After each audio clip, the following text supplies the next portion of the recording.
नमस्कार, स्वागत है आप सभी का। आपके साथ हूं मैं सोनल दहिया। आज दिन भर इंडिया न्यूज हरियाणा एक ही मिशन पर है और वो मिशन है डॉक्टर्स की हौसला अफजाई, डॉक्टर्स के जज्बे को सलाम। लगातार हमारे साथ डॉक्टर्स जुड़ रहे हैं, अपने अपने अनुभव हमसे साझा कर रहे हैं, किन परिस्थितियों से उबरकर, किन चैलेंजेस के साथ उन लोगों ने पार पाया है और आगे की किस तरीके की रणनीति है। आज डॉक्टर्स डे पर हम डॉक्टर्स से जानने की कोशिश कर रहे हैं। हमारे साथ अलग अलग डॉक्टर्स अलग अलग स्पेशलिटी के साथ जुड़े हुए हैं और अपनी बात हमसे साझा कर रहे हैं। तो आज डॉक्टर्स डे है और डॉक्टर्स डे के मौके पर ये बहुत खास हो जाता है। कोरोना काल में ये दिन बहुत अहम हो जाता है अपने आप में, क्योंकि हमने देखा कि फ्रंट वॉरियर के तौर पर डॉक्टर्स ने दिन रात जिस मेहनत के साथ, जिस लगन के साथ काम किया, उसी का नतीजा है कि आज कोरोना काल में हम कहीं ना कहीं इससे उबरते हुए नजर आ रहे हैं, अपने आप को सुरक्षित महसूस कर पा रहे हैं। और इस बीच कई तरीके की उलझनें आई, कई तरीके की परेशानियां आई, एक मजबूती का दौर भी कहीं ना कहीं दिखा और कमजोरी भरे पल भी जरूर आए। और इन सभी पलों के बीच में किस तरीके से तारतम्य बैठाना है, कैसे परिस्थितियों से उबरना है, इन तमाम चीज़ों को लेकर डॉक्टर्स के लिए ये दिन बहुत ख़ास हो जाता है। और हम दिन भर कोशिश यही कर रहे हैं। इंडिया न्यूज़ हरियाणा डॉक्टर्स के जज्बे को सलाम करता है, उनकी मेहनत को, उनकी लगन को हम सलाम करते हैं। जिस तेज़ी के साथ हम उभरे हैं, जिन परिस्थितियों से हम उभरे हैं, उनमें डॉक्टर्स की एक बहुत ही महत्वपूर्ण भूमिका हो जाती है। और ऐसे में आज प्रधानमंत्री नरेंद्र मोदी ने भी डॉक्टर्स को सलाम किया है, उनके हौसले को, उनके जज्बे की सराहना की है और कई तरीके की घोषणाएं भी आज डॉक्टर्स के लिए खास तौर पर की गई हैं। तो चूंकि हम कोशिशें कर रहे हैं इस कोविड काल के दौरान कि कोरोना काल में मरीज भी अपने आप को डाउन फील ना करें, कैसे वो चीज़ों से उबर सकते हैं और डॉक्टर्स उनकी किस तरीके से मदद कर सकते हैं। आईटीवी ग्रुप लगातार ये कोशिशें कर रहा है। और हमारे साथ चर्चा के लिए डॉक्टर शैलेंद्र ममगाई शैली हैं, जो कि सीएमओ है कैथल के, हमारे साथ जुड़ गए हैं। डॉक्टर शैलेंद्र जी, आपका बहुत बहुत स्वागत है इंडिया न्यूज़ हरियाणा पर और आपको डॉक्टर्स डे की बहुत बहुत शुभकामनाएं सर।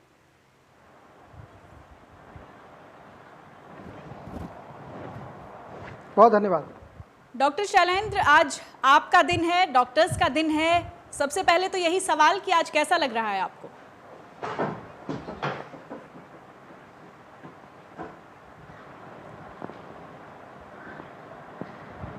देखिए, मैंने 1981 में एमबीबीएस ज्वाइन की थी पीजीआई रोहतक में, जब वो मेडिकल रोहतक के नाम से जाना जाता था। और मेरे पिताजी की और मेरी माँ की इच्छा थी कि मैं डॉक्टर बन के जनता की सेवा करूं, क्योंकि मेरे पिताजी का एक गुर्दा निकाला गया था ऑपरेशन के बाद, और उन्होंने उसके बावजूद भी बड़ी निष्ठा से, बड़ी आस्था से अपने व्यवसाय को, पत्रकारिता के, साहित्य के व्यवसाय को आगे बढ़ाया और वो जीवन भर मिशनरी भाव से पत्रकारिता करते रहे। तो उनकी इच्छा थी कि मैं सेवा करूं और मैंने उनकी इस इच्छा को अपने कर्म में अब तक ढाला हुआ है। मैं आज भी कैथल में सिविल सर्जन के और पीएमओ के पद पर कार्यरत हूँ और लगभग 12 से 14 घंटे में रोज़ कार्य करता हूँ। आजकल के समय में जरूरत भी है। मैं जब कुरुक्षेत्र में चिकित्सा अधीक्षक के पद पर था, लोकनायक जयप्रकाश जिला नागरिक अस्पताल में, तब भी इतना काम करता था। तो आज मुझे खुशी इस बात की है कि मैंने अपने माता पिता की, अपने परिवार की इच्छा का सम्मान किया और अभी भी उनके दिखाए रास्ते पर चल रहा हूँ। और अच्छा इसलिए भी लग रहा है, वैसे तो डॉक्टर का मरीज का रोज़ ही दिन होता है, डॉक्टर का रोज़ दिन होता है, मरीज का भी रोता है, कोई भी मरीज कभी बीमार पड़ सकता है। पर ये एक बहुत अच्छी बात है कि चिकित्सकों को सम्मान देने के लिए एक ये पूरे देश के अंदर राष्ट्रीय चिकित्सक दिवस मनाया जाता है हर वर्ष 1 जुलाई को, जिसमें हम चिकित्सकों के समाज के प्रति योगदान के लिए उनको सराहते हैं और उनको सम्मान जताते हैं। तो बहुत अच्छी बात है। वैसे तो सम्मान देने की प्रक्रिया जो है वो हमेशा ही रहनी चाहिए, पर एक दिन दे के हम विशेष रूप से याद करते हैं, ये भी अच्छी बात है। लेकिन हमें अपने मन से, वचन से, कर्म से और व्यवहार से चिकित्सकों को ये सम्मान देना चाहिए, क्योंकि हम देख रहे हैं कोरोना की इस महामारी के समय चिकित्सकों ने जो काम किया है वह अतुलनीय और प्रशंसनीय है। हम सब जानते हैं और आप भी देख रहे हैं, अगर चिकित्सक इस मौके पर ना होते तो कोरोना महामारी क्या रूप दिखाती। बिल्कुल इसकी डॉक्टर कल्पना शैलेंद्र, करना आप भी बड़ा बहुत भयावह सही है। कह रहे हैं कि डॉक्टर्स अगर हमारे साथ ना होते तो ये परेशानी कितनी बड़ी हो सकती थी, ये संकट कितना बड़ा हो सकता था, ये सोच से भी परे है। ये जो रहा है कोरोना का काल, इस बीच हमने देखा कि आप लोगों के भीतर एक अलग तरीके का जज्बा आया है। आपने अपने परिवार से दूरियां बनाई, खास मौक़ों पर आप अपने घर पर अपने परिवार से मुलाकात नहीं कर सके, लेकिन मरीजों को परिवार समझकर आप दिन रात उनके लिए लगे रहे।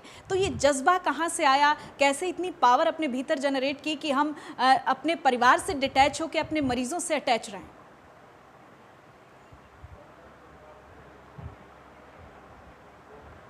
देखिए, मैंने 17 मई को ही कैथल में ज्वाइन किया था। मेरा तबादला हुआ था कुरुक्षेत्र से, और तबादला होना एक नौकरी की प्रक्रिया है।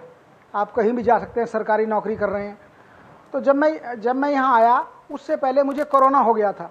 मेरे परिवार में एक मेरी भांजी वैष्णवी को छोड़ के सारे के सारे सदस्य कोरोना से पीड़ित हो गए थे, जिनमें मेरी माँ थी, मेरा भाई, मेरा भतीजा और मेरे छोटे भाई का बेटा, क्योंकि हम संयुक्त परिवार में रहते हैं, जिसकी 6 साल उम्र थी, वो भी कोरोना से पीड़ित हो गया था। और हम 17 दिन अपने घर के अंदर है। हमारे घर का एक भी सदस्य घर की गेट को फांद के या पार करके बाहर नहीं निकला।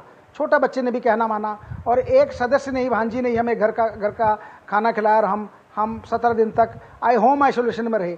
और होम आइसोलेशन में हमारा ट्रीटमेंट चलता रहा। मेरे परिवार के 4 सदस्यों के सीटी स्कैन में फेफड़े में 25 से 30% तक खराबी आई थी, जिसमें मैं भी एक सदस्य था। और क्योंकि मैं जिस कॉलोनी में रहता हूँ, कुरुक्षेत्र की दुखभंजन कॉलोनी में, तो लोग आचरण देखते हैं। अगर लोग मुझे ही कोरोना से पीड़ित होकर बाहर घूमते देखेंगे तो लोगों पर असर नहीं होगा। तो मेरी बात का कुरुक्षेत्र में भी असर हुआ। लोगों ने काफ़ी हद तक होम आइसोलेशन का पालन किया। और ये जज्बा, जहाँ तक आप कह रहे, इसका इसलिए आया क्योंकि हम बचपन में हम देखते हैं कि हम शुरू में रहे तो स्वास्थ्य सुविधाएँ कम होती थी, दूर दराज तक डॉक्टर होते थे। घर में कोई बीमार पड़ता तो हमें लगता था कि हमें उस समय डॉक्टर ऐसा लगता जैसे भगवान का रूप है, इसने हमें बचा लिया। तो कहीं ना कहीं हमारे मन में एक और भावना होती थी। और क्योंकि मूल रूप से मैं उत्तराखंड से हूँ, और फिर मेरे दादाजी हिमाचल चले गए थे, तो मैंने सुदूर वहाँ देखा पहाड़ों के अंदर स्वास्थ्य सुविधाओं का आज भी अभाव है। तब तो बहुत ही था।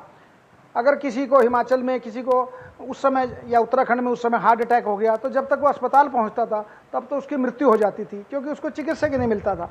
अब सब शायद स्वास्थ्य सुविधाएं बहुत बड़ी हैं, खासतौर पे हरियाणा में स्वास्थ्य सुविधाओं काफ़ी जाल बिछ चुका है, और बड़े बड़े अस्पताल खुल चुके हैं।